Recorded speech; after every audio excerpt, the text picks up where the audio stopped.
Bismillah ar-Rahman ar-Rahim. Alhamdulillahi Rabbil Alameen. Assalamu alaikum, and thank you for joining us today, dear viewers, on this episode of CAIR on Air. A special thank you, as always, to our listeners on American Muslim 360. Today, we're going to be talking about a case coming out of Baltimore County, Maryland, in which a female Afghan student was brutally attacked by another group of students in a school bathroom at her public high school. The attackers struck her in the head multiple times and stripped her of her hijab and attempted to use it to choke her. This appalling attack left her with several injuries from which she's still recuperating, including a concussion. We here at CAIR deal every day with, difficult and sometimes disturbing cases, but every so now and then one comes along that's particularly jarring and that's particularly heart-wrenching, and this was definitely one of those. And this is also a case that highlights just what a serious issue violent school bullying is, and what a significant impact it can have on our youth. And this is also a case that highlights just how important it is for parents in our community to ensure that to be vigilant and to ensure that their children are safe and being protected at school. So to give us some more background on this case and to help us understand it more in depth, I have the honor of introducing the director of our Maryland office, Sister Zainab Chowdhury. Zainab, thank you so much for joining us. Thank you, Ismail, for hosting this program. Thank you. So just to sort of, I'd like to give our viewers a bit more of a background on what actually took place here. So if you could sort of walk us through this case, tell us, a bit more in depth what actually happened here. Yeah, of course. Bismillah ar-Rahman ar-Rahim. Alhamdulillah Rabbil Alameen. Wa salatu wa salamu ala Sayyid al-Mursaleen wa ala alihi wa sahbihi ajma'in. So this is a horrific case that involves a 16-year-old young Afghan student who was brutally beaten, as you mentioned, in a bathroom at her school, where she was locked inside by a school staff member.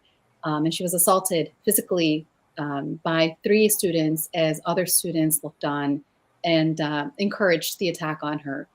She was pummeled in the head multiple times. Her hijab, her headscarf, which is a constitutionally protected article of faith, was ripped off of her head, and it was used to try to choke her.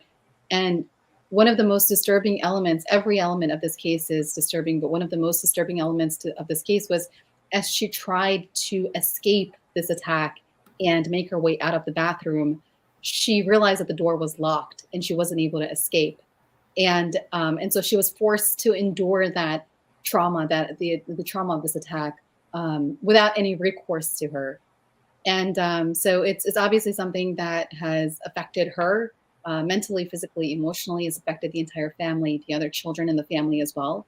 And CAIR has been working with her and her family to make sure that they get justice, and that the school system responds accordingly, and makes sure that they have policies and measures in place so that nothing like this ever happens again, and that the perpetrators in this attack are brought to restorative justice, especially the students. We're focusing on restorative justice for the attackers who are students, but then also appropriate measures against staff who failed to act to protect the student, including not notifying the family of the incident when it happened.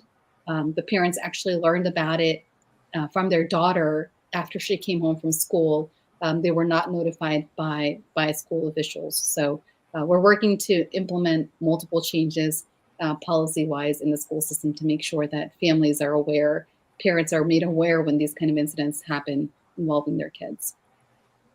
Yeah, and that was one of the things that what you just mentioned about the door being locked. There are a few things about this case that set it apart from some of the other instances of bullying like this that we've dealt with. And this goes beyond bullying. I mean, this is a full-on assault.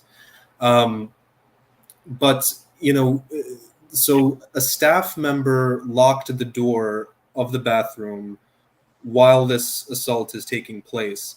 Now, I remember when I initially heard that, I think what they were saying was that this was a standard operating procedure. This was some kind of a policy at the school that periodically throughout the day you would lock the bathroom. I mean, that struck me as very strange. I mean, I can't understand why you would.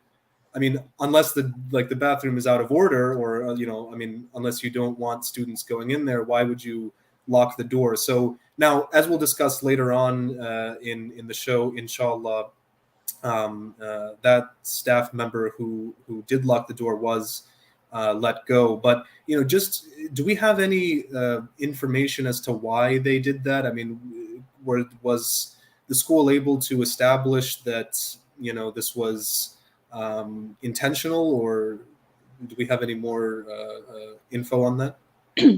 So Ismail, your voice cut out. I think my connection's not very strong on my end. So could you repeat the last 10 seconds of what you just said?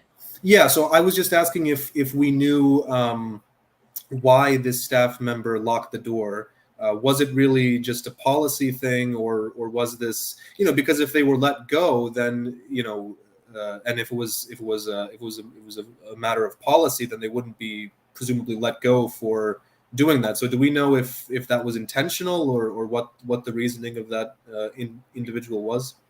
So because CAIR's civil rights team and our team of lawyers are currently involved in investigating and collecting information, I don't want to comment too much on the details and the context of how the bathroom door came to be locked. But to my knowledge, to my understanding, it did seem to be a procedural event. However, the fact that any staff member would lock any bathroom door, which we don't understand, we're not clear of the policy behind why this would even be instated, which is one of the pieces of clarification that CAIR is seeking. But the fact that any bathroom door would be locked without there being a basic check to make sure that there is nobody inside, it speaks to gross negligence. And speaking as a non-attorney myself, as any parent should be concerned if their child is enrolled in a school where they, there is a potential that this kind of negligence could occur, is deeply concerning. So that's definitely one of the things that CAIR is working on, to get more information and understand the circumstances behind why the door was locked in the first place. Right, and so yeah, that's because that is a very strange thing, and hopefully, inshallah, as we continue to work on this case, we can we can learn and then provide more information. So you mentioned that so the school didn't initially inform the family of the student, and that's another thing that's obviously very strange given the sheer intensity of this attack. But I mean, if you could kind of describe to us, because this is a family that are recent immigrants to this country. They as I understand, came after the in the wake of the fall of the prior Afghan government, and so they're here. They don't have a strong command of the language. They don't understand how the how the school system, how the educational system works. They don't understand how the legal system works. I mean, it must be just very, very difficult for them, kind of dealing with this. So, how did that, how were they impacted by this case, and how have they been dealing with it? Yeah, you can imagine it's been an extremely difficult time for the family. They have been here in the U.S. for about a year. They arrived after the collapse of the Afghan government, the Taliban, as you mentioned, and they were fleeing persecution and oppression when they arrived to the United States, and they didn't realize that they would face a different kind of trauma and oppression in the educational systems. And the sad irony of it is that the father, mentioned that they care so much about their children's education. Education's a big priority for him.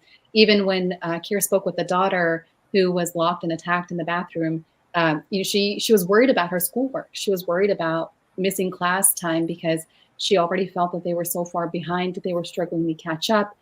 Obviously, there's a language, cultural barrier, different sorts of obstacles and challenges, unique challenges that these families are already facing.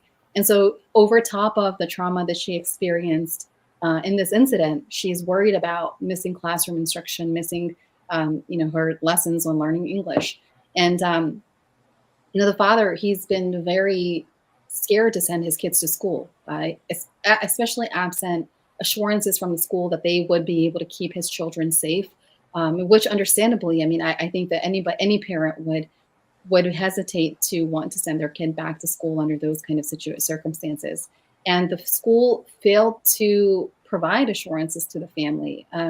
After the father contacted the school to notify them that his daughter had been attacked in this brutal way, after she came home on the day of the attack, a couple days later, school officials paid a home visit. And to our knowledge, the information, that they provided, one of the options was offering the parents to pull their children out of that school and have them go to a different school.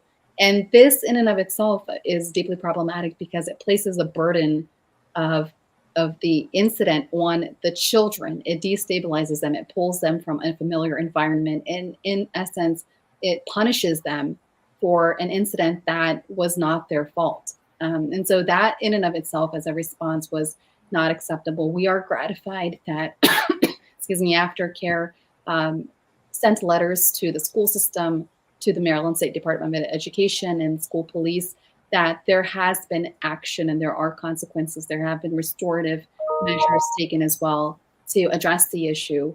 And we're going to continue working with the school system because we want to make sure this family gets justice. At the end of the day, at the center of this is a student, at least one student, but 3 students, because there were 3 separate incidents where Muslim girls who wear hijab were targeted in incidents that were impacted by this, this culture of bullying, of harassment, of intimidation, faith-based bullying. And every school system has a responsibility to provide a safe, inclusive environment for all of their diverse student bodies. So CAIR is committed to making sure that we do what we can to fight for justice for this family. And we hope that it gives the father and the family some measure of peace, knowing that they're not alone in fighting this battle. Yeah, definitely. And, and I was going to ask you about that as well, what you just mentioned at the end there. This isn't the only incident that's taken place. It was my understanding that the student who was targeted in this assault, one of her sisters was also, I forget if she was attacked or if it was threats, but this is something that's been sort of occurring for some time now. Correct. There were at least 2 other incidents where one other student's hijab or headscarf was allegedly pulled off, and another student who wears a hijab was assaulted and approached in a confrontational way. The CAIR is aware of. There might be other incidents that we're not aware of, but these were the 3 that were brought to our attention, and 2 of the students are from the same family. And excuse me. So we want to make sure that these students also have access to culturally competent counseling, because for any child to be in this kind of a situation and endure, especially the horrific ordeal of being locked in a bathroom and assaulted in this way, there's multiple layers of trauma, and these children deserve to have culturally competent counseling and access to support and resources that can help them heal in the best way possible. So that's one of the other sorts of angles that CAIR is working to make sure that we are reaching out to mental health professionals, both in the Afghan American community, but then also in the broader Muslim American community, to see, who is available. Although the school has also offered to provide counseling as well. But we want to make sure it's culturally competent counseling from experts who can relate to the lived experiences of these children to some degree. Absolutely. And so,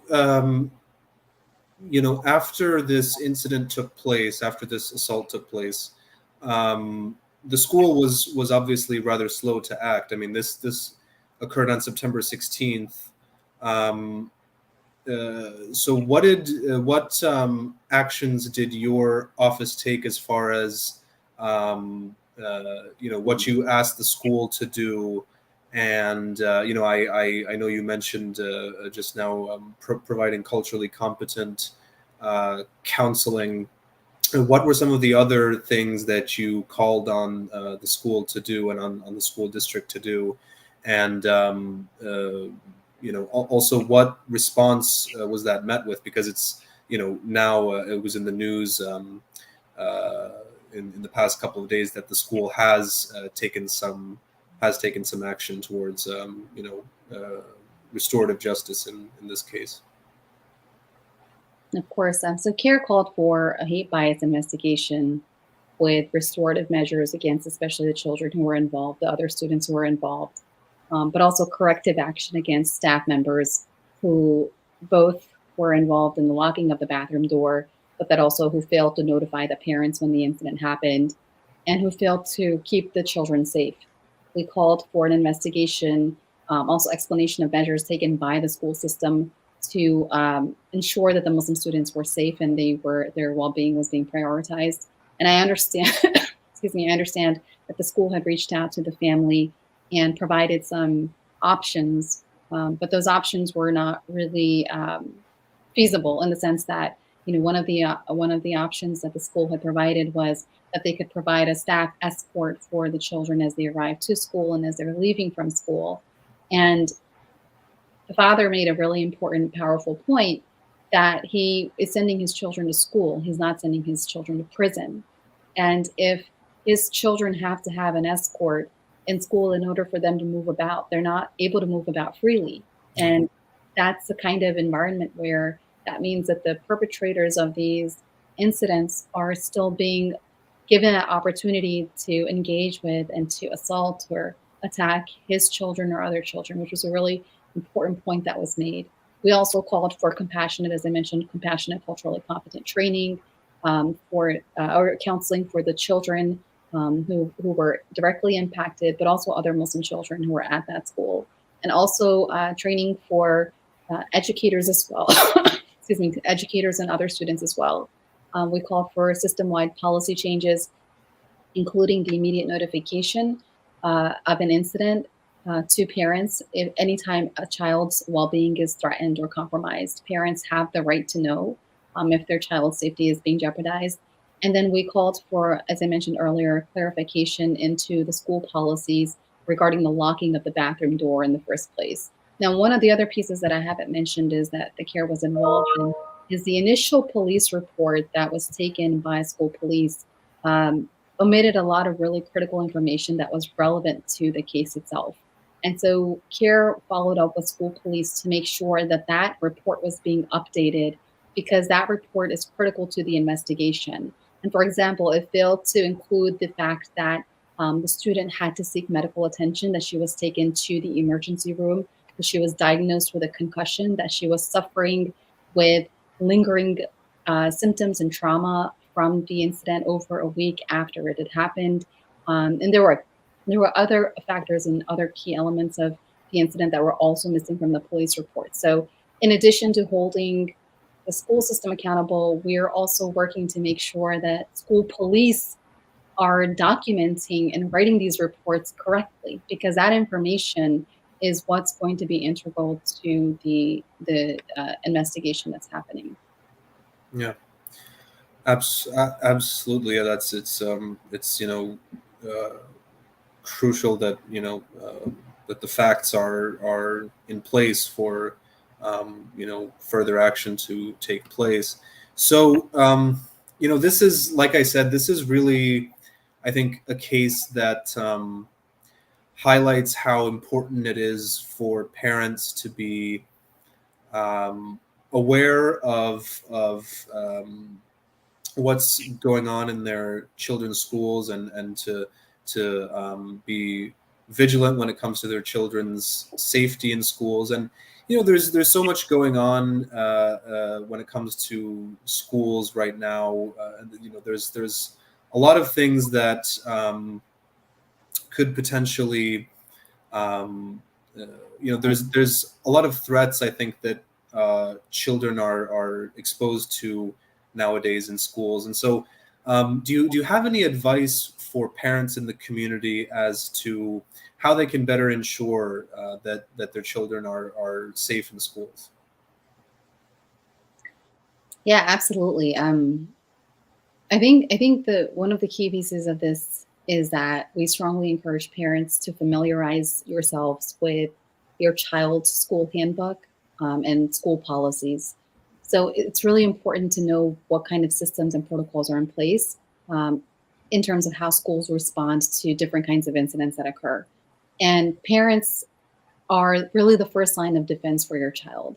Advocacy organizations like ours, we step in and we help bridge that gap, and we can facilitate communication, we can seek accountability, we can call for investigations, we can call for action, we can, we have different sorts of ways that we can step in and demand justice. But parents and guardians are really the first line of defense for children, and you are your child's most effective and most important advocate. And so providing an environment where your child feels safe communicating with you, encouraging dialogue, establishing trust, creating a space where they feel safe talking to you about what's going on at school, excuse me, what kind of experiences they're having, what kind of interactions they're having with their peers. It is all really helpful for you to understand what your child is going through at school. Um, no one can understand your child the way that you can, and having those lines of communications, it creates like a safe space for that child, and then it lets them know that they have support, that they're not by themselves, and it lets them know that, God forbid, if something were to happen, that you have their back. And so familiarizing yourselves with those policies, with the school handbook, also having regular meetings with teachers, with school administrators and officials at your child's school, can help facilitate dialogue. It lets them know that you're actively engaged in your child's educational experience, so that they will take it more seriously if something happens involving your child, because they recognize there's been interaction between you and them, and it's not just, your child is not just a name on paper, or it's not just a number on a roster or on a roll. So excuse me, having that communication and engaging with school officials is also really important. And then CAIR is here to help. We are committed to making sure that your kids have a safe experience, a safe learning environment. And when we say that when you invest in CAIR, you're investing in our future, it's because it's actually true. Our organization is here to seek justice and accountability, and make sure that if there are situations like this or circumstances like this that your child experiences or endures, that there are consequences and there are changes in the system, so that other children are protected, that your child gets healing and justice, your family gets healing and justice, but also that other children don't have to go through the same experience in the future, because otherwise we're not doing our job. Yeah. Well, Zainab, thank you so much for coming on today to update us on this very important case. Alhamdulillah, there has been progress made, and hopefully, inshallah, we can have you on again when there's some more news on this issue and on some of the other work that you're doing. Thank you, Ismail. And I just want to request, like, the viewers to please continue to keep this family in your du'as, especially the student who was traumatized and directly targeted in this incident.